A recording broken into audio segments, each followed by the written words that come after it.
21세기 민족일보 TV 뉴스 브리핑입니다. 총 5편의 뉴스를 준비했습니다. 7월 5일 첫 번째 소식입니다. 시진핑 중 괴롭히면 머리 깨져 피날 것.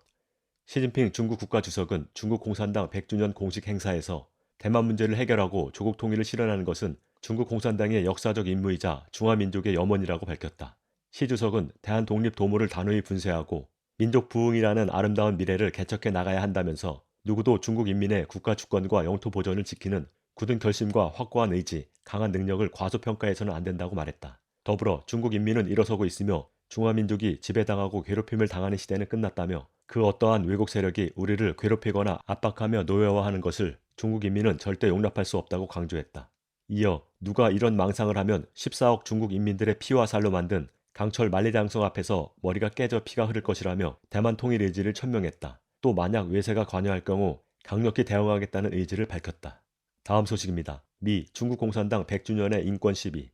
미 의회 CECC가 중국 공산당 창당 100주년인 1일 유엔 사무총장 구테르스에게 중국의 인권 문제에 대한 유엔 차원의 진상조사를 요구했다. CECC는 공개 서한에서 홍콩 보안법 시행 후 홍콩에서 자유와 인권이 급속도로 침해당하고 있다면서 홍콩과 신장 등지에서 인권 침해에 대한 면밀한 추적, 감시 조치의 시행을 촉구했다. 이날 미 국무부는 인신매매 보고서를 발표해 중국, 북, 러시아, 이란 등을 최하위 등급인 3등급 국가로 분류했다. 국무장관 블링컨은 중국은 정부 자체가 인신매매자, 신장에서 벌어지는 인종학살과 반인륜 범죄를 규탄이라고 하는 등 대놓고 중국을 비난했다. 이에 대해 중국 외교부장 왕이는 중국은 다른 나라의 내정에 간섭하지 않고 다른 나라의 발전을 방해하지 않는다며 어떠한 세력도 국가의 주권, 안전, 발전 이익을 중국 인민의 굳은 의지와 강한 능력을 과소평가해서는 안 된다고 말했다.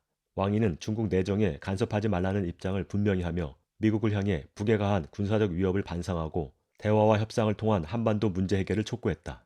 다음 소식입니다. 이란 솔레이마니 암살은 국가적 테러의 전형. 제네바 유엔 사무소 이스마일 바가이 하만의 이란 상임대사는 지난 2일 제47차 유엔 인권이사회 회의에서 미국이 이란 반테러 사령관 카셈 솔라이마니 중장을 암살한 것과 관련해 이는 국가적 테러의 예가 되는 것으로 유엔이 잔악행위를 과소평가하지 않도록 경고한다라고 말했다.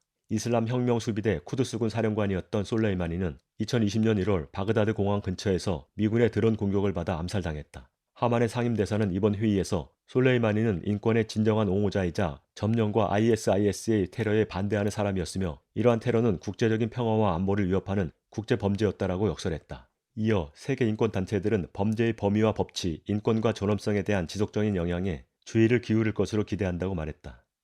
다음 소식입니다. 미 아프가니스탄 바그람 기지 반환 완료, 완전 철수 임박. 2일 아프가니스탄 국방부 대변인은 미군이 바그람 기지를 아프간에 넘겼다고 공식 발표했다.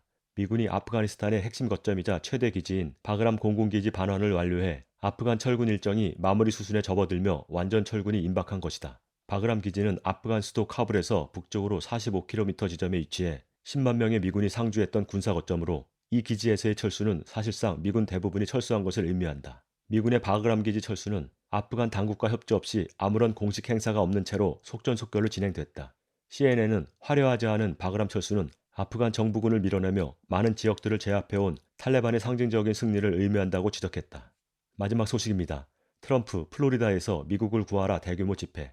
3일 플로리다주 사라수타에서 트럼프가 4만 5천 명이 참여한 대규모 집회 미국을 구하라를 주관했다.